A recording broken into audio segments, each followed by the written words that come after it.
ਸੰਗਰੂਰ ਜ਼ਿਲ੍ਹੇ ਦੇ ਇੱਕ ਪਿੰਡ ਦੇ ਵਿੱਚ ਇੱਕ ਪੁਲ ਦੀ ਮੰਗ ਕੀਤੀ ਮੈਥੋਂ 4-5 ਫੁੱਟ ਦਾ ਹੋਣਾ 6 ਫੁੱਟ ਦਾ ਹੋਣਾ ਕਹਿੰਦੇ ਜੀ ਪੁਲ ਬਣਾ ਦਿਓ ਨਹੀਂ ਸਾਨੂੰ ਉੱਤੋਂ ਦੀ ਆਉਣਾ ਪੈਂਦਾ। ਮੈਂ ਕਿਹਾ ਠੀਕ ਹੈ। ਮੈਂ ਡਿਪਟੀ ਕਮਿਸ਼ਨਰ ਨੂੰ ਕਿਹਾ ਜੀ ਐਸਟੀਮੇਟ ਲਾਓ ਮੈਂ ਐਮਪੀ ਲੈਟ ਚੋਂ ਪੈਸੇ ਦੇ ਦੂੰ ਤੇ ਕਹਿੰਦੇ ਠੀਕ ਹੈ ਜੀ। ਅਗਲੇ ਦਿਨ ਨੂੰ ਐਸਟੀਮੇਟ ਆ ਗਿਆ 1 ਕਰੋੜ 80 ਲੱਖ ਨਹੀਂ ਬਣ ਗਿਆ ਪੁਲ ਬਣਾਤਾ। ਮੈਂ ਅਸੀਂ ਪੁਲ ਬਣਾਤਾ ਕਰੋ ਚੱਲਦਾ ਉਹ 6 ਲੱਖ ਰੁਪਏ ਅਸੀਂ ਪੁਲ ਬਣਾਤਾ ਕਰੋ ਚੱਲਦਾ ਉਹ 6 ਲੱਖ ਰੁਪਏ।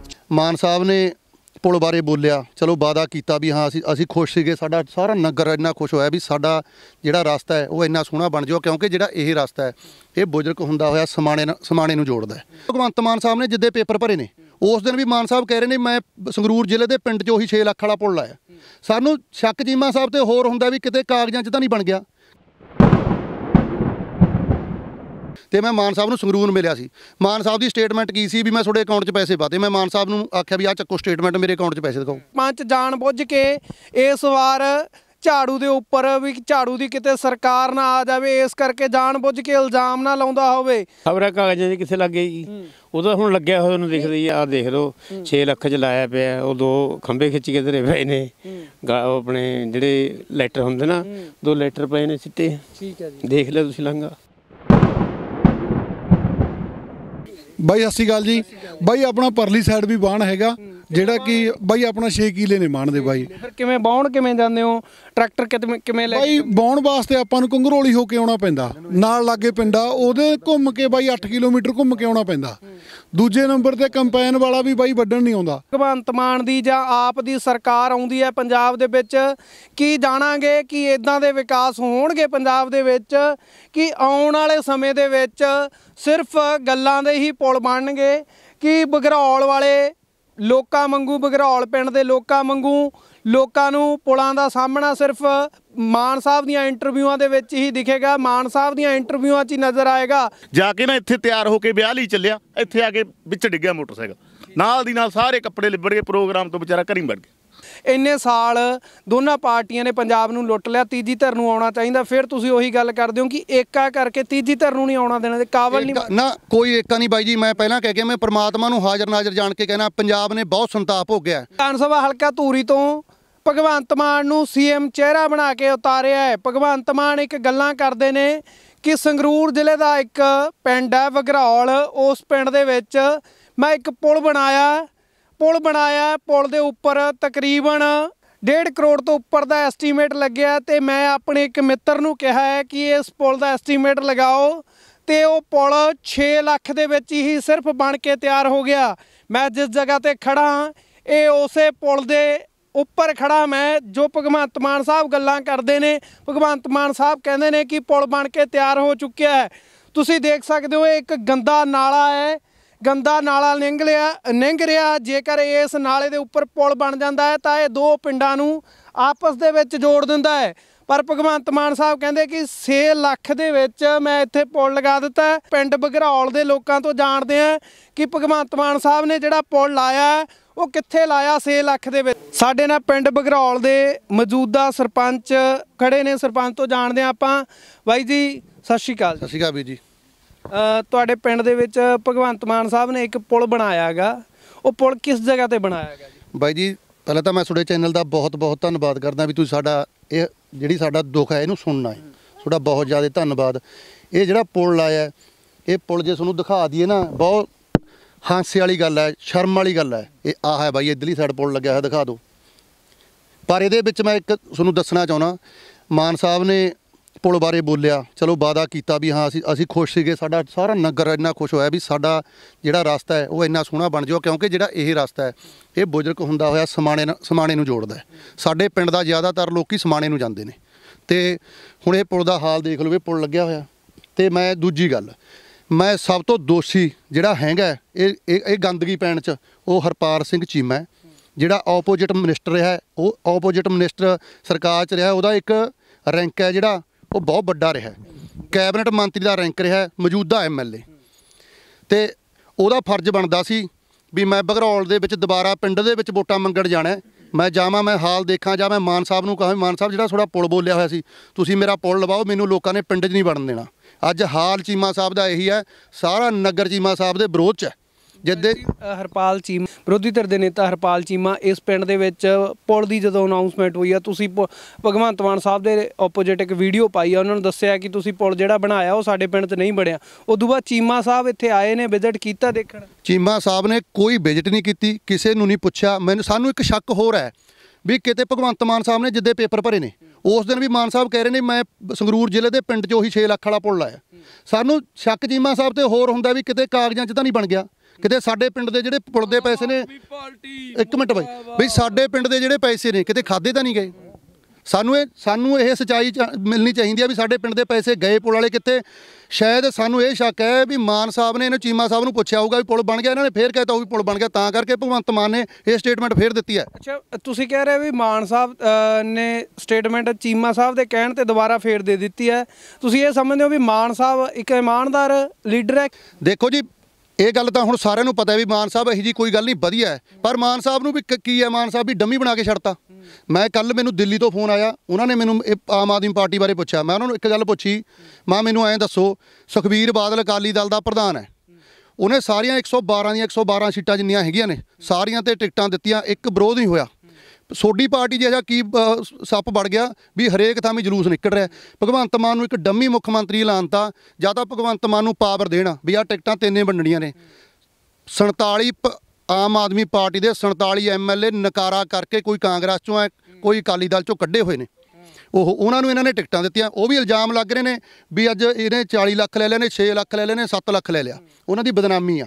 ਮੈਂ ਫਿਰ ਇਹੀ ਗੱਲ ਮੁੱਦੇ ਤੇ ਆਉਂਦੇ ਆਪਾਂ ਵੀ ਅਸੀਂ ਪੁੱਛਣਾ ਚਾਹੁੰਦੇ ਹਾਂ ਹਰਪਾਲ ਚੀਮਾ ਜੀ ਨੂੰ, ਸਾਡੇ ਪਿੰਡ 'ਚ ਆਉਣ, ਸਾਡਾ ਸਾਰਾ ਨਗਰ ਸਵਾਲ ਕਰੂਗਾ, ਸਾਡਾ ਫਰਜ਼ ਬਣਦਾ। ਮੈਂ ਇਕੱਲਾ ਆਮ ਆਦਮੀ ਪਾਰਟੀ ਦੇ ਖਿਲਾਫ ਨਹੀਂ ਬੋਲਦਾ, ਮੈਂ ਕਹਿੰਦਾ ਵੀ ਜਿਹੜਾ ਕੈਂਡੀਡੇਟ ਤੁਹਾਡਾ ਵਰਕ ਕਰਦਾ, ਜਿਸੇ ਮਰਜ਼ੀ ਪਾਰਟੀ ਦਾ ਕਰਦਾ, ਉਹਦੇ ਨਾਲ ਹਿੱਕ ਠੋਕ ਕੇ ਖੜੋ। ਅੱਜ ਗਲਜਾਰੀ ਹੈ, ਗਲਜਾਰੀ ਨਾਲ ਚਾਹੇ ਸਾਡਾ, ਅਸੀਂ ਨੇ ਗਲਜਾਰੀ ਬਾਈ ਗਰੀਬ ਬੰਦਾ, ਅਸੀਂ ਉਹਦਾ ਖਰਚਾ ਵੀ ਚੱਕ ਰਹੇ ਹਾਂ ਸਾਰੇ ਆਪ, ਅਸੀਂ ਉਹਦੇ ਨਾਲ ਮੋਢਾ ਲਾ ਕੇ ਖੜੇ ਹਾਂ। ਮਾਨ ਸਾਹਿਬ ਕਹਿੰਦੇ ਨੇ ਕਿ 6 ਲੱਖ ਰੁਪਇਆ ਮੈਂ ਬਕਾਇਦਾ ਪਾਇਆ ਅਕਾਊਂਟ 'ਚ, ਤੁਹਾਡੇ ਅਕਾਊਂਟ 'ਚ ਆਇਆ ਨਹੀਂ ਕੋਈ 6 ਲੱਖ? ਜਦੋਂ ਮਾਨ ਸਾਹਿਬ ਨੇ ਇਹ ਗੱਲ ਕਹੀ ਨਾ ਵੀ ਮੈਂ 6 ਲੱਖ ਰੁਪਇਆ ਪਾਇਆ ਅਕਾਊਂਟ 'ਚ, ਚਲੋ ਸਾਨੂੰ ਖੁਸ਼ੀ ਹੋਈ। ਮੈਂ ਸੋਚਿਆ ਆਪਾਂ ਮਾਨ ਸਾਹਿਬ ਨਾਲ ਚੱਲਦੇ ਹਾਂ ਬਈ 6 ਲੱਖ ਨਾਲ ਪੁਲ ਨਹੀਂ ਲੱਗਣਾ, ਪੁਲ ਹੈ ਵੱਡਾ, ਕਿਉਂਕਿ ਪੁਲ ਦੀ ਲੰਬਾਈ 180 ਫੁੱਟ ਵਾਂਗੂ ਲੰਬਾਈ ਹੈ। ਜਿਹੜੇ ਇਦੋਂ ਪਿੱਛੇ ਪੁਲ ਬਣੇ ਹੋਏ ਨੇ ਉਹਨਾਂ ਦੀ 13 ਫੁੱਟ ਚੜਾਈ ਹੈ, ਉਹ ਵੀ ਲੋਕਲ ਸੜਕਾਂ ਕਰਕੇ ਦੀ, ਜਿਹੜੀਆਂ ਹੁਣ 18 ਫੁੱਟੀਆਂ ਸੜਕਾਂ ਬਣਨੀਆਂ ਉਹ ਤੋਂ ਇਦੋਂ ਵੱਧ ਖਰਚਾ ਆਉਣਾ ਪੁਲ ਦਾ। ਤੇ ਮੈਂ ਮਾਨ ਸਾਹਿਬ ਨੂੰ ਸੰਗਰੂਰ ਮਿਲਿਆ ਸੀ, ਮਾਨ ਸਾਹਿਬ ਦੀ ਸਟੇਟਮੈਂਟ ਕੀ ਸੀ ਵੀ ਮੈਂ ਤੁਹਾਡੇ ਅਕਾਊਂਟ 'ਚ ਪੈਸੇ ਪਾਤੇ। ਮੈਂ ਮਾਨ ਸਾਹਿਬ ਨੂੰ ਆਖਿਆ ਵੀ ਆਹ ਚੱਕੋ ਸਟੇਟਮੈਂਟ, ਮੇਰੇ ਅਕਾਊਂਟ 'ਚ ਪੈਸੇ ਦਿਖਾਓ। ਤੁਹਾਡੇ ਜਿਹੜੇ ਪਿੰਡ ਵਾਲੇ ਮੁੰਡੇ ਨੇ ਉਹ ਗਲਤ ਪ੍ਰਚਾਰ ਕਰ ਰਹੇ ਨੇ, ਉਹਦੇ ਵਿੱਚ ਪਿੰਡ ਦਾ ਮਾਹੌਲ ਤਣਾਅ ਪੈਦਾ ਹੁੰਦਾ ਆਪ 'ਚ। ਅਸੀਂ ਇਹ ਚੀਜ਼ਾਂ ਕੰਟਰੋਵਰਸੀ 'ਚ ਅਸੀਂ ਪੈਣਾ ਨਹੀਂ ਚਾਹੁੰਦੇ, ਕਿਉਂਕਿ ਨਗਰ ਸਾਡਾ ਹੈ, ਮੈਨੂੰ ਨਗਰ ਨੇ ਸਰਪੰਚ ਬਣਾਇਆ, ਮੈਂ ਕਿਸੇ ਦੇ ਖਿਲਾਫ ਨਹੀਂ ਜਾਣਾ ਚਾਹੁੰਦਾ, ਅਸੀਂ ਬੋਲਣਾ ਸੱਚਾਈ ਤੇ ਮਾਨ ਸਾਹਿਬ ਕਹਿੰਦੇ ਤੁਸੀਂ ਐਂ ਕਰੋ ਬਈ ਜਿਹੜੇ ਡੇਰੇ ਨੇ ਉੱਥੇ ਪਿੰਡਾਂ ਦੇ ਲਵੇ ਡੇਰੇ ਹੁੰਦੇ ਨੇ, ਵੀ ਤੁਸੀਂ ਡੇਰੇ ਵਾਲਿਆਂ ਦਾ ਜਿਵੇਂ ਗੁਰੂ ਘਰ ਦਾ ਵੀ ਉਹ ਜ਼ਿਆਦਾਤਰ ਇਹ ਸੇਵਾ ਕਰਦੇ ਰਹਿੰਦੇ, ਉਹਨਾਂ ਦਾ ਸਹਿਯੋਗ ਲਓ। ਫਿਰ ਮੈਂ ਮਾਨ ਸਾਹਿਬ ਨੂੰ ਪੁੱਛਿਆ, ਮਾਨ ਸਾਹਿਬ ਫਿਰ 6 ਲੱਖ ਦੀ ਵੀ ਕੀ ਲੋੜ ਹੈ, ਫਿਰ ਤਾਂ ਡੇਰੇ ਵਾਲੇ ਆਪੇ ਲਾ ਲਾਂਗੇ, ਪਿੰਡ ਆਪੇ ਲਾ ਲੂ। ਹਾਂ, ਮੈਂ ਹੁਣ ਇੱਕ ਗੱਲ ਕਹਿਣਾ ਚਾਹੁੰਦਾ ਵੀ ਮਾਨ ਸਾਹਿਬ ਜਿਹੜਾ ਤੁਸੀਂ ਨੇ ਵਾਅਦਾ ਕੀਤਾ ਉਹਨੂੰ ਪਲੀਜ਼ ਪੂਰਾ ਕਰੋ, ਸਾਡਾ ਰਸਤਾ ਸਾਫ਼ ਹੋਵੇ। ਮੈਂ ਉਸ ਤੋਂ ਬਾਅਦ ਮੈਂ ਸ਼੍ਰੋਮਣੀ ਅਕਾਲੀ ਦਲ ਨੂੰ ਵੀ ਕਹਿਣਾ, ਮੈਂ ਅਕਾਲੀ ਦਲ ਦਾ ਸਰਪੰਚ ਹਾਂ, ਮੈਂ ਕਹਿਣਾ ਮੈਂ ਜੇ ਬਾਦਲ ਸਾਹਿਬ ਸੁਣਦੇ ਹੋਣਗੇ ਤਾਂ ਸਾਡੀ ਇਹ ਫਰਿਆਦ ਸੁਣਨ, ਸਾਡੇ ਪਿੰਡ ਦਾ ਸਾਡੀ ਇਹ ਸੜਕ ਬੁਰਕ ਨੂੰ ਲਾਉਣ ਤੇ ਸਾਡੇ ਪਿੰਡ ਦਾ ਜਿਹੜਾ ਆਹ ਰਸਤਾ ਹੈ ਇਹ ਪੁਲ ਬਣਾ ਕੇ ਸਾਡੇ ਪਿੰਡ ਦਾ ਰਸਤਾ ਚੱਲਦਾ ਕਰਨ। ਦਰਸ਼ਕੋ, ਮੈਂ ਇੱਕ ਵਾਰੀ ਫੇਰ ਦਿਖਾਉਣਾ ਚਾਹੁੰਦਾ ਤੁਹਾਨੂੰ ਕਿ ਇਹ ਜਿਹੜਾ ਪੁਲ ਹੈ ਕਿੰਨਾ ਲੰਬਾ ਹੈ। ਤਕਰੀਬਨ 180 ਫੁੱਟ ਦੇ ਲਗਭਗ ਇਸ ਪੁਲ ਦੀ ਲੰਬਾਈ ਬਣਦੀ ਹੈ। ਮਾਨ ਸਾਹਿਬ ਤੁਸੀਂ 6 ਲੱਖ ਦੇ ਵਿੱਚ ਇੱਕ ਪੁਲ ਬਣਾਇਆ ਹੈ। ਪਿੰਡ ਪੂਰਾ ਬਗਰੌਲ ਪਿੰਡ ਹੈ, ਜਿਹੜਾ ਲੋਕ ਨੇ ਜਿਹੜੇ ਉਹ ਸਾਡੇ ਨਾਲ ਮੌਜੂਦ ਨੇ, ਸਾਰਿਆਂ ਤੋਂ ਜਾਣ ਲੈਂਦੇ ਆ। ਸਰਪੰਚ ਹੋ ਸਕਦਾ ਕਿ ਇੱਕ ਆਪੋਜੀਟ ਪਾਰਟੀ ਹੋਣ ਕਰਕੇ, ਅਕਾਲੀ ਦਲ ਦਾ ਹੋਣ ਕਰਕੇ ਹੋ ਸਕਦਾ ਸਰਪੰਚ ਜਾਣ ਬੁੱਝ ਕੇ ਇਸ ਵਾਰ ਝਾੜੂ ਦੇ ਉੱਪਰ ਵੀ ਝਾੜੂ ਦੀ ਕਿਤੇ ਸਰਕਾਰ ਨਾ ਆ ਜਾਵੇ, ਇਸ ਕਰਕੇ ਜਾਣ ਬੁੱਝ ਕੇ ਇਲਜ਼ਾਮ ਨਾ ਲਾਉਂਦਾ ਹੋਵੇ। ਬਾਪੂ ਜੀ, ਕੀ ਜਿਹੜਾ ਮਾਨ ਸਾਹਿਬ ਨੇ ਪੁਲ ਕਿਹਾ ਹੈ, ਭਗਵੰਤ ਮਾਨ ਨੇ ਕਿ ਪੁਲ ਲਾਇਆ, ਇਹ ਪੁਲ ਲਾਇਆ ਜਾਂ ਕਿਤੇ ਹੋਰ ਲਾਇਆ ਪੁਲ? ਖਬਰਾਂ ਕਾਗਜ਼ਾਂ 'ਚ ਕਿੱਥੇ ਲੱਗੇ ਜੀ, ਉਹਦਾ ਹੁਣ ਲੱਗਿਆ ਹੋਇਆ ਨੂੰ ਦਿਖ ਰਹੀ ਹੈ। ਪਿੰਡ ਨੇ ਇਸੇ ਪੁਲ ਦੀ ਮੰਗ ਕਰੀ, ਇਸੇ ਪੁਲ ਦੀ ਮੰਗ ਦੀ, ਉਹ ਜਿਹੜੇ ਬੰਦੇ ਤੇ ਉਹਨਾਂ ਦੇ ਇਸੇ ਮੰਗ ਕਰਦੇ ਸੀ ਵੀ ਇੱਥੇ ਪੁਲ ਲੱਗਣਾ ਚਾਹੀਦਾ ਹੈ। ਆਹ ਦੇਖ ਲਓ 6 ਲੱਖ 'ਚ ਲਾਇਆ ਪਿਆ, ਉਹ 2 ਖੰਭੇ ਖਿੱਚ ਕੇ ਧਰੇ ਪਏ ਨੇ, ਉਹ ਆਪਣੇ ਜਿਹੜੇ ਲੈਟਰ ਹੁੰਦੇ ਨਾ 2 ਲੈਟਰ ਪਏ ਨੇ ਸਿੱਟੇ। ਠੀਕ ਹੈ ਜੀ, ਦੇਖ ਲਿਆ ਤੁਸੀਂ ਲੰਘਾ। ਬਾਪੂ ਜੀ ਤੁਹਾਡਾ ਖੱਤਾ ਇੱਧਰ ਹੀ ਹੈ ਕਿਤੇ? ਨਹੀਂ, ਸਾਡਾ ਤਾਂ ਇਹ ਤਾਂ ਇਹਨਾਂ ਉੱਤੋਂ ਦੀ ਜਾਂਦੇ ਜੀ, ਕਈ ਵਾਰੀ ਡਿੱਗ ਵੀ ਜਾਂਦੇ ਉੱਤੋਂ ਦੀ। ਟਰੈਕਟਰ ਕਿਵੇਂ ਲੈ ਕੇ ਜਾਂਦੇ ਹੋ? ਟਰੈਕਟਰ ਵੀਰ ਜੀ ਪਹਿਲਾਂ ਤਾਂ ਚਲਾ ਜਾਂਦੇ ਇੱਥੋਂ ਦੀ ਵਿੱਚ ਦੀ ਲੰਘ ਜਾਂਦੀ, ਹੁਣ ਤਾਂ ਵਿੱਚ ਦੀ ਟਰੈਕਟਰ ਹਾਂ। ਤੇ ਹੁਣ ਪਤਾ ਕੀ ਗੱਲ ਆ, ਗਾਦ ਦੇ ਟਰੈਕਟਰ ਵੀ ਲੰਘਦਾ ਜੀ। ਟਰੈਕਟਰ ਨਹੀਂ ਨਾ ਹਾਂਜੀ ਜਾਂ ਸਾਨੂੰ ਕੰਗਰੋਲੀ ਤੋਂ 5-7 ਕਿਲੋਮੀਟਰ। ਕਿੰਨੇ ਕਿਲੋਮੀਟਰ ਹੈ ਕੰਗਰੋਲੀ? ਕੰਗਰੋਲੀ ਉਰੋਂ 5-6 ਕਿਲੋਮੀਟਰ ਹੋਊਗਾ ਜੀ ਸਾਨੂੰ। ਉਹ ਫਿਰ ਉਦੋਂ ਬਾਅਦ ਫਿਰ ਬੁਜਰ ਸਾਨੂੰ ਘੱਟੋ ਘੱਟ 15 ਕਿਲੋਮੀਟਰ ਸਾਡੇ ਖੇਤ ਇੱਧਰ ਆਉਣਾ ਪੈਂਦਾ ਜੀ। ਸਰਪੰਚ ਸਾਹਿਬ ਮੈਂ ਇੱਕ ਹੋਰ ਪੁੱਛਣਾ ਚਾਹੁੰਦਾ, ਇਹ ਨਾਲੇ ਤੋਂ ਪਰਲੇ ਪਾਸੇ ਤੁਹਾਡੇ ਪਿੰਡ ਦੀ ਕਿੰਨੀ ਜ਼ਮੀਨ ਆ? ਘੱਟ ਤੋਂ ਘੱਟ ਜਿਹੜੀ ਸਾਡੀ ਪੰਚਾਇਤੀ ਜ਼ਮੀਨ ਹੈ ਜੀ, ਘੱਟ ਤੋਂ ਘੱਟ 18 ਤੋਂ 20 ਕਿੱਲੇ ਪਰਲੀ ਸਾਈਡ ਨੇ ਪੰਚਾਇਤੀ ਜ਼ਮੀਨ। ਬਾਕੀ ਘਰਾਂ ਦੀ ਵੀ ਜ਼ਮੀਨ? ਬਾਕੀ ਮੇਰੇ ਪਿੰਡ ਦੀ ਜ਼ਮੀਨ ਹੈ, ਘੱਟ ਨਹੀਂ 100-150 ਕਿੱਲਾ ਹੈਗਾ ਪਰਲੀ ਸਾਈਡ। ਬਾਈ ਸਤਿ ਸ਼੍ਰੀ ਅਕਾਲ ਜੀ। ਬਾਈ ਆਪਣਾ ਪਰਲੀ ਸਾਈਡ ਵੀ ਬਾਣ ਹੈਗਾ, ਜਿਹੜਾ ਕਿ ਬਾਈ ਆਪਣਾ 6 ਕਿੱਲੇ ਨੇ ਬਾਣ ਦੇ ਬਾਈ। ਫਿਰ ਕਿਵੇਂ ਬਾਉਣ ਕਿਵੇਂ ਜਾਂਦੇ ਹੋ? ਟਰੈਕਟਰ ਕਿਵੇਂ ਲੈ ਬਾਈ ਬਾਉਣ ਵਾਸਤੇ ਆਪਾਂ ਨੂੰ ਕੰਗਰੋਲੀ ਹੋ ਕੇ ਆਉਣਾ ਪੈਂਦਾ, ਨਾਲ ਲਾਗੇ ਪਿੰਡ ਆ ਉਹਦੇ ਘੁੰਮ ਕੇ ਬਾਈ 8 ਕਿਲੋਮੀਟਰ ਘੁੰਮ ਕੇ ਆਉਣਾ ਪੈਂਦਾ। ਦੂਜੇ ਨੰਬਰ ਤੇ ਕੰਪੈਨ ਵਾਲਾ ਵੀ ਬਾਈ ਵੱਢਣ ਨਹੀਂ ਆਉਂਦਾ, ਉਹ ਵੀ 8 ਕਿਲੋਮੀਟਰ ਦਾ ਗੇੜ ਪਾ ਕੇ ਵੱਢਣ ਆਉਂਦਾ। ਘੜੀ ਨਾ ਕੰਪੈਨ ਵਾਲਾ ਵੀ ਕਹਿੰਦਾ ਵੀ ਅਸੀਂ ਨਹੀਂ ਆਉਂਦੇ ਬਾਈ, ਇੱਥੋਂ ਦੀ ਕਿੱਥੋਂ ਹੀ ਲੰਘਾਵਾਂ, ਗੜ ਗਈ ਸਾਰੀ ਦਿਹਾੜੀ ਲੰਘ ਜੂ। ਦੱਸੋ ਸਾਡਾ ਕੀ ਹਾਲ ਹੈ, ਕੀ ਬਣਨਾ ਚਾਹੀਦਾ ਸਾਡਾ? ਬਹੁਤ ਭਾਰੀ ਦਿੱਕਤ ਆ। ਬਾਕੀ ਮਾਨ ਸਾਹਿਬ ਝੂਠ ਬੋਲੀ ਨੇ ਜਾਂਦੇ ਨੇ ਜੀ, ਉਹ ਕਹਿੰਦੇ ਨੇ ਅਸੀਂ 6 ਲੱਖ ਚ ਪੁੱਲ ਲਾਤਾ। ਬਾਈ ਜੀ ਤੁਹਾਡੇ ਸਾਹਮਣੇ ਹੀ ਆ, ਸਾਡੇ ਵਿਰੋਧੀ ਧਿਰ ਦੇ ਨੇਤਾ ਵੀ ਰਹੇ ਨੇ ਹਰਪਾਲ ਚੀਮਾ ਜੀ, ਬਾਈ ਜੀ ਦੇਖ ਲਓ ਪੁੱਲ ਤੁਹਾਡੇ ਸਾਹਮਣੇ ਹੀ ਆ ਵੀ ਕੀ ਧਰਿਆ, ਇਹ ਵੀ ਅਸੀਂ ਆਪ ਧਰਿਆ ਹੋਇਆ। ਉਰੇ ਕੋਈ ਕਿਸੇ ਵੀ ਉਹਦਾ ਨਹੀਂ ਆਇਆ, ਪਰ ਸਾਨੇ ਆਪ ਪੁੱਲ ਧਰਿਆ ਹੋਇਆ ਜਿਹੜਾ ਆ ਹੈਗਾ, ਇੱਟਾਂ ਬੱਟੇ ਧਰ ਕੇ ਬਾਈ, ਲੈਂਟਰ ਧਰ ਕੇ। ਦਰਸ਼ਕੋ, ਜਿਹੜੀਆਂ ਪਾਰਟੀਆਂ ਸੱਤਾ ਦੇ ਵਿੱਚ ਰਾਜ ਕਰਦੀਆਂ ਹੁੰਦੀਆਂ ਨੇ, ਆਪੋਜੀਸ਼ਨ ਪਾਰਟੀਆਂ ਅਕਸਰ ਉਹਨਾਂ ਪਾਰਟੀਆਂ ਦੇ ਉੱਪਰ ਇਲਜ਼ਾਮ ਲਾਉਂਦੀਆਂ ਨੇ ਕਿ ਇਹਨਾਂ ਨੇ ਵਿਕਾਸ ਨਹੀਂ ਕੀਤਾ, ਕੋਈ ਸੁੱਖ ਸੁਵਿਧਾ ਜਿਹੜੀ ਲੋਕਾਂ ਨੂੰ ਨਹੀਂ ਦਿੱਤੀ।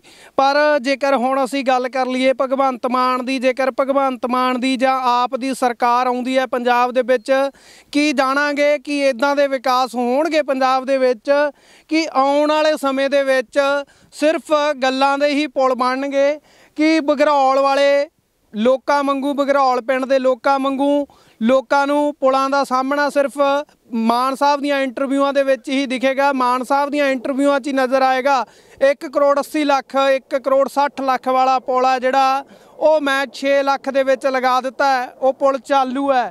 ਆਹ ਪੁਲ ਦੇਖ ਸਕਦੇ ਹਾਂ ਅਸੀਂ। ਪਿੰਡ ਬਘਰੌਲ ਦੇ ਲੋਕਾਂ ਦਾ ਕਹਿਣਾ ਹੈ ਕਿ ਸਾਡੇ ਪਿੰਡ 'ਚ ਅੱਜ ਤੱਕ ਕੋਈ ਵੀ ਪੁਲ ਆ ਜਿਹੜਾ ਮਾਨ ਸਾਹਿਬ ਵੱਲੋਂ ਨਹੀਂ ਬਣਿਆ, ਨਾ ਹੀ ਮੌਜੂਦਾ MLA ਹਰਪਾਲ ਸਿੰਘ ਚੀਮਾ ਜਿਹੜੇ ਵਿਰੋਧੀ ਧਿਰ ਦੇ ਨੇਤਾ ਨੇ, ਇੱਕ ਬਹੁਤ ਵੱਡੀ ਪਾਵਰ ਹੁੰਦੀ ਆ ਵਿਰੋਧੀ ਧਿਰ ਦੇ ਨੇਤਾ ਦੀ, ਉਹਨਾਂ ਨੇ ਵੀ ਅੱਜ ਤੱਕ ਆ ਕੇ ਇਸ ਪੁਲ ਦੀ ਜਿਹੜੀ ਸਾਰ ਹੈ ਉਹ ਨਹੀਂ ਲਈ।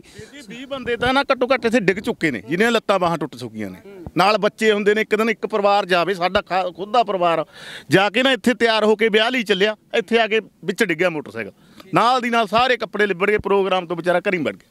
ਇੱਕ ਚਲੋ ਤੁਹਾਡਾ ਬਹੁਤ ਵਧੀਆ ਸਵਾਲ ਸੀ, ਤੁਸੀਂ ਨੇ ਕਿਹਾ ਵੀ ਸਰਪੰਚ ਅਕਾਲੀ ਦਲ ਦਾ ਹੈ, ਪਰ ਮੈਂ ਸਾਰੀ ਸੰਗਤ ਨੂੰ, ਜਿਹੜਾ ਕੋਈ ਤੁਹਾਡੇ ਚੈਨਲ ਰਾਹੀਂ ਮੇਰਾ ਭਰਾ ਸਾਨੂੰ ਦੇਖ ਰਿਹਾ ਨਾ, ਅਸੀਂ ਵਾਹਿਗੁਰੂ ਨੂੰ ਜਾਣ ਕੇ ਇੱਕ ਗੱਲ ਕਹਿੰਦੇ ਹਾਂ, ਚਾਹੇ ਮੈਂ ਅਕਾਲੀ ਦਲ ਨਾਲ ਹਾਂ, ਪਰ ਮੈਂ ਅਕਾਲੀ ਦਲ ਨਾਲ ਪਿੱਛੋਂ ਪਹਿਲਾਂ ਆਪਣੇ ਪੰਜਾਬ ਨਾਲ ਹਾਂ। ਸਾਡੀ ਕੌਮ ਨੂੰ ਘੋਰਾ ਲੱਗ ਗਿਆ, ਸਾਡਾ ਇੱਕ ਯੋਧਾ ਸਿੱਖ ਕੌਮ ਦਾ, ਮੈਂ ਨਾਂ ਲਵਾਂ ਨਾ ਲਵਾਂ ਸਭ ਜਾਣਦੇ ਨੇ, ਉਹ ਜੇਲ੍ਹ ਦੀਆਂ ਸਲਾਖਾਂ ਦੇ ਪਿੱਛੇ ਆ, ਸਾਰੀ ਜ਼ਿੰਦਗੀ ਉਹਦੀ ਦਿਮਾਗੋਂ ਪੈਦਲ ਹੋ ਗਿਆ ਵਿਚਾਰਾ। ਇਹ ਕੇਜਰੀਵਾਲ ਸਰਕਾਰ ਉਹਦੀ ਫਾਈਲ ਤੇ ਸਾਈਨ ਨਹੀਂ ਕਰ ਰਹੀ। ਅਸੀਂ ਸਾਡੀ ਕੌਮ ਨੂੰ ਕਹਿੰਦੇ ਆ ਵੀ ਉੱਠੋ ਜਾਗੋ, ਇਹਨਾਂ ਤੋਂ ਬਈਆਂ ਤੋਂ ਪਿੰਡਾਂ ਛਡਾਓ, ਤੁਹਾਡੀਆਂ ਆਉਣ ਵਾਲੀਆਂ ਨਸਲਾਂ ਖਰਾਬ ਕਰ ਦੂਗੀ ਇਹ ਪਾਰਟੀ। ਮੈਂ ਕਹਿੰਦਾ ਕਾਂਗਰਸ ਨੂੰ ਵੋਟ ਪਾ ਲਓ, ਅਕਾਲੀ ਦਲ ਨੂੰ ਵੋਟ ਪਾ ਲਓ, ਪਰ ਇਹ ਜਿਹੜੀ BJP ਤੇ ਆਮ ਆਦਮੀ ਪਾਰਟੀ ਹੈ, ਇਹ ਮੋਹਨ ਭਾਗਵਤ ਦੀਆਂ ਤਿਆਰ ਕਰੀਆਂ ਹੋਏ ਨੇ, ਇੱਕੇ ਟੀਮ ਹੈ ਇਹ। ਮੈਨੂੰ ਸਰਪੰਚ ਸਾਹਿਬ ਮੈਂ ਤੁਹਾਡੀ ਗੱਲ ਵਿੱਚ ਰੋਕਣੀ ਚਾਹੁੰਦਾ, ਤੁਸੀਂ ਕਹਿ ਰਹੇ ਹੋ ਮੈਂ ਅਕਾਲੀ ਦਲ ਦਾ ਸਰਪੰਚ ਆ, ਮੈਂ ਕਹਿ ਰਿਹਾ ਚਾਹੇ ਤੁਸੀਂ ਕਾਂਗਰਸ ਨੂੰ ਵੋਟ ਪਾ ਦਿਓ ਚਾਹੇ ਅਕਾਲੀ ਦਲ ਨੂੰ ਪਾ ਦਿਓ, ਦੋਨਾਂ 'ਚ ਕੋਈ ਆ ਜੇ, ਪਰ ਆਮ ਆਦਮੀ ਪਾਰਟੀ ਤਾਂ ਇਹੀ ਗੱਲ ਕਹਿ ਰਹੀ ਹੈ, ਲੋਕ ਕਹਿ ਰਹੇ ਨੇ ਕਿ ਤੀਜੀ ਧਿਰ ਨੂੰ ਆਉਣਾ ਚਾਹੀਦਾ ਹੈ। ਇੰਨੇ ਸਾਲ ਦੋਨਾਂ ਪਾਰਟੀਆਂ ਨੇ ਪੰਜਾਬ ਨੂੰ ਲੁੱਟ ਲਿਆ, ਤੀਜੀ ਧਿਰ ਨੂੰ ਆਉਣਾ ਚਾਹੀਦਾ। ਫਿਰ ਤੁਸੀਂ ਉਹੀ ਗੱਲ ਕਰਦੇ ਹੋ ਕਿ ਏਕਾ ਕਰਕੇ ਤੀਜੀ ਧਿਰ ਨੂੰ ਨਹੀਂ ਆਉਣਾ ਦੇਣਾ, ਤੇ ਕਾਬਲ ਨਹੀਂ ਨਾ, ਕੋਈ ਏਕਾ ਨਹੀਂ ਬਾਈ ਜੀ। ਮੈਂ ਪਹਿਲਾਂ ਕਹਿ ਕੇ, ਮੈਂ ਪ੍ਰਮਾਤਮਾ ਨੂੰ ਹਾਜ਼ਰ ਨਾਜ਼ਰ ਜਾਣ ਕੇ ਕਹਿਣਾ, ਪੰਜਾਬ ਨੇ ਬਹੁਤ ਸੰਤਾਪ ਹੋ ਗਿਆ। ਸਾਡੀ ਹੁਣ ਪਨੀਰੀ ਦੇਖਣ ਲੱਗਿਆ ਨੌਜਵਾਨ ਮੁੰਡੇ, ਸਾਡੇ ਨੌਜਵਾਨ ਮੁੰਡੇ ਦੇਖਣੋਂ ਹਟ ਗਏ ਸੀ। ਜਿਹੜਾ ਦਿੱਲੀ ਧਰਨਾ ਲੱਗਿਆ ਨਾ, ਮੋਦੀ ਦੇ ਦਿਮਾਗ 'ਚ ਵਹਿਮ ਤੀ ਵੀ ਪੰਜਾਬ ਖਤਮ ਕਰਤਾ। ਪਹਿਲਾਂ ਖਤਮ ਜ਼ਰੂਰ ਕਰਿਆ ਸੀ, ਪਹਿਲਾਂ ਕਾਂਗਰਸ ਤੇ BJP ਨੇ ਇਕੱਠੇ ਹੋ ਕੇ ਪੰਜਾਬ ਨੂੰ ਖਤਮ ਕਰਿਆ ਸੀ। 84 ਇਹਨਾਂ ਨੇ ਕਰੀ, ਹਰਮੰਦਰ ਸਾਹਿਬ ਤੇ ਅਟੈਕ ਇਹਨਾਂ ਨੇ ਕਰਿਆ, ਪਰ ਹੁਣ ਸਾਡਾ ਜਿਉਂਦਾ ਜਾਗਦਾ ਜੂਠ ਹੈ, ਅਸੀਂ ਉਹਨਾਂ ਨੂੰ ਬਚਾਉਣਾ ਚਾਹੁੰਦੇ ਹਾਂ। ਅਸੀਂ ਸਾਡੇ ਜਵਾਕ ਬਾਹਰ ਭੱਜ ਰਹੇ ਨੇ, ਕਾਹਤੋਂ ਭੱਜ ਰਹੇ ਨੇ? ਕਿਉਂਕਿ ਪੰਜਾਬ ਦੇ ਵਿੱਚ ਇੰਨੀ ਇਨਸਾਨੀਅਤ ਸਿਸਟਮ ਬਣਿਆ ਹੋਇਆ, ਹਰੇਕ ਦੇ ਕਿਸੇ ਦੇ ਇੱਕ ਬੱਚਾ ਹੈ, ਕਿਸੇ ਦੇ ਇੱਕ ਕੁੜੀ ਹੈ, ਹਰ ਇੱਕ ਕਹਿੰਦਾ ਮੇਰੇ ਬੱਚੇ ਸੇਫ ਹੋਣ, ਕਿਉਂ ਆਉਣ ਵਾਲੇ ਸਮੇਂ ਨੂੰ ਦੇਖ ਕੇ ਹਰੇਕ ਬੰਦਾ ਡਰਦਾ। ਮੈਂ ਪੰਜਾਬੀਆਂ ਨੂੰ ਬੇਨਤੀ ਕਰਦਾ, ਮੈਂ ਇਹ ਨਹੀਂ ਗੱਲ ਕਹਿੰਦਾ ਵੀ ਇਹ ਕੋਈ ਦੋਏ ਇਹਨਾਂ ਨੂੰ ਇੱਕ ਟੀਮ ਨੂੰ ਹਰਾਉਣ ਨੂੰ, ਮੈਂ ਨਹੀਂ ਕਹਿੰਦਾ 1% ਵੀ। ਮੈਂ ਤਾਂ ਇਹ ਵੀ ਗੱਲ ਕਹਿਣਾ, ਜੇ ਅਕਾਲੀ ਦਲ ਦਾ ਵੀ ਤੁਹਾਨੂੰ ਵਾਅਦਾ ਖਿਲਾਫੀ ਕਰਕੇ ਜਾਂਦਾ, ਉਹਨੂੰ ਵੀ ਘੇਰ ਕੇ ਪੁੱਛੋ। ਮੁਰਦਾਬਾਦ ਮਾਨ ਸਾਹਿਬ, ਜੇਕਰ ਤੁਸੀਂ ਇਸ ਪੁਲ ਵਾਸਤੇ ਪੈਸੇ ਇਸ ਪਿੰਡ ਦੀ ਪੰਚਾਇਤ ਨੂੰ ਦਿੱਤੇ ਨੇ, ਜਾਂ ਕਰ ਤੁਸੀਂ ਇਹ ਪੁਲ ਬਣਾਇਆ ਤਾਂ ਜ਼ਰੂਰ ਇਸ ਪੁਲ ਦੇ ਬਾਰੇ ਬਣਦਾ ਜਵਾਬ ਜਿਹੜਾ ਇਸ ਪਿੰਡ ਨੂੰ ਜ਼ਰੂਰ ਦਿਓ। ਮਾਨ ਸਾਹਿਬ ਜ਼ਰੂਰ ਦੱਸਿਓ ਕਿ ਪੈਸੇ ਕਿਹਨੂੰ ਦਿੱਤੇ ਆ। 6 ਲੱਖ ਰੁਪਈਆ ਜਿਹੜਾ ਤੁਹਾਡੇ ਵੱਲੋਂ ਦਿੱਤਾ ਗਿਆ ਤੇ ਤੁਸੀਂ ਪੁਲ ਜਿਹੜਾ 6 ਲੱਖ 'ਚ ਬਣਾਇਆ ਹੈ ਉਹ ਕਿਹੜੇ ਸੂਏ ਤੇ ਕਿਹੜੇ ਨਾਲੇ ਦੇ ਉੱਪਰ ਬਣਾਇਆ ਹੈ। ਚੈਨਲ ਸੀਰਤ ਪੰਜਾਬ ਦੇ ਨਾਲ ਜੁੜੇ ਰਹਿਣ ਲਈ ਦਰਸ਼ਕੋ ਤੁਹਾਡਾ ਬਹੁਤ ਬਹੁਤ ਧੰਨਵਾਦ। ਚੈਨਲ ਸੀਰਤ ਪੰਜਾਬ ਦੇ ਨਾਲ ਜੁੜੇ ਰਹੋ। ਕੋਸ਼ਿਸ਼ ਕਰਾਂਗੇ ਭਗਵੰਤ ਮਾਨ ਤੱਕ ਪਹੁੰਚਣ ਦੀ ਤੇ ਭਗਵੰਤ ਮਾਨ ਸਾਹਿਬ ਤੋਂ ਜਾਣਨ ਦੀ ਕਿ ਉਹਨਾਂ ਨੇ ਪੈਸੇ ਅਕਸਰ ਦਿੱਤੇ ਕਿਹਨੂੰ ਨੇ।